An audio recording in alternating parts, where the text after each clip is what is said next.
dar continuidade aí à qualidade de função, vou falar agora de funções ímpares. Então, o nosso quarto ponto aqui, a nossa quarta qualidade, função ímpar. E definir uma função ímpar é bem simples. Você imagina que você tem um f de x aqui, tá bom? Se esse f de x for igual ao negativo de f de x negativo, essa função é ímpar. Beleza? Um exemplo gráfico aqui de função ímpar, simples, é o nosso x ao cubo. Tá?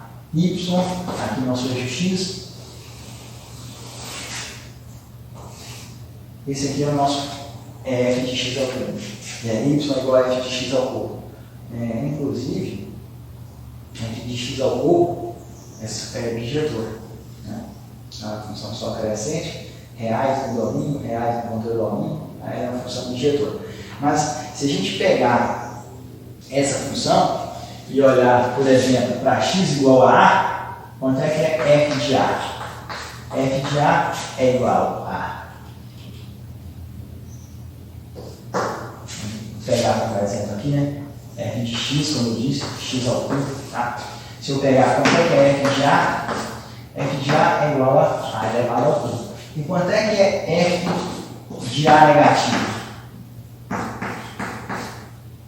Eu vou colocar.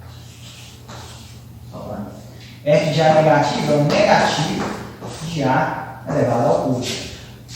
Sinal negativo é uma potência ímpar, continua sendo negativo. Isso é igual a negativo de A elevado ao cubo. Isso aqui é o meu próprio f de A, tá bom? Então isso aqui é igual a negativo de f de A.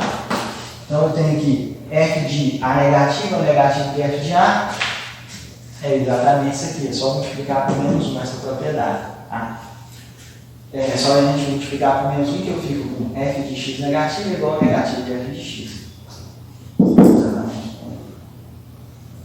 Bom, só fazer aqui por questão de completeza, né? Multiplicando por menos 1 esse lado e o outro lado da igualdade, eu tenho que f de A negativo é igual a negativo de negativo de f de A, negativo de negativo dá positivo.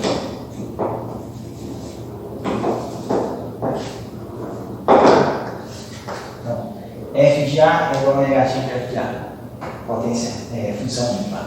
Então, só para discutir mais um pouco essa função, quando a gente está falando de função ímpar, a gente pode perceber que essas funções ela têm uma certa simetria. Nesse caso, essa função ela é simétrica com relação à origem. Ser simétrica com relação à origem, só primeiro você imaginar em dois passos. Primeiro, imagine um espelho com relação ao eixo Y. Então, quando você tem um espelho com relação ao eixo Y, todo ponto aqui é como se ele viesse um ponto aqui à mesma distância anterior ao eixo Y. A quantidade do eixo Y, valores de x negativo. E depois você pega e coloca o eixo x como um espelho também. Então, todo ponto aqui, você transfere ele aqui para baixo com a mesma distância do eixo x. Então, quando você pega esse ponto, você rebate ele aqui, depois rebate ele aqui, você percebe então que esse ponto ele tem uma simetria com relação ao origem, tá? Ele aqui embaixo. Tá? Então, funções ímpares têm essa simetria. Tá? Só para também chamar um pouco mais a atenção, entrar um pouco mais em detalhe, nesse exemplo que a gente desenhou aqui, que foi x ao cubo, se eu perceber, x ao cubo é um polinômio de grau ímpar. Então, só o fato de ele ser um polinômio de grau ímpar, eu já poderia dizer diretamente que isso é uma função ímpar. Se eu tivesse aqui mais um alfa pertencente aos reais, x à sétima, x à nona, x a uma potência n com n negativo, ele continuaria sendo ímpar. Mas se você pegasse isso mais uma constante, por exemplo, você já não seria mais uma função ímpar, seria uma função sem paridade definida. Porque se eu posso multiplicar isso aqui por x elevado a 0, 0 não foi par, eu teria um grau par no polinômio ali também. Então você perderia essa qualidade de ser função ímpar. Então se eu só tiver grau ímpar no meu polinômio, ela é uma função ímpar, beleza? Bom, por fim a gente vai falar agora de outra qualidade, que é a função par. Aqui nossa função par é a quinta validar, função par. Tá? E definir função par é o seguinte, é simples também. Se você imagina que você tem uma função f de x, quando esse f de x for exatamente f de x negativo, essa função é par. Quando isso for satisfeito, essa função é par. Um exemplo, eu vou pegar f de x igual a x elevado ao quadrado.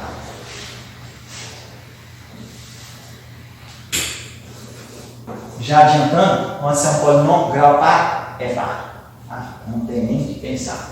Então, se eu pegar aqui meu eixo y, aqui meu eixo y, aqui meu eixo x, vou desenhar essa curva, y igual a x ao quadrado, eu vou ver que é algo desse tipo. Enfim, é algo daquele tipo aí. Tá? O desenho não está perfeito, não, mas é exatamente aqui. Bom, então, se eu pegar f de a negativo, isso aqui é igual a quanto? É a negativo elevado ao quadrado. Isso aqui é igual a negativo elevado à potência par, positivo, a elevado ao quadrado. Mas isso aqui é f de a. Então eu tenho aqui f de a negativo igual a f de a. Essa função é par. Beleza? Bom, é isso. Por fim, a gente vai falar de função periódica. Eu vou falar rapidamente aqui, porque mais adiante a gente vai voltar nessa parte de função periódica, quando a gente falar de funções circulares. Então, só por questão de completeza, eu vou falar de funções periódicas. O que define uma função periódica é o seguinte: f de x foi igual a f de x mais t. Esse t aqui, ó, é o período de repetição.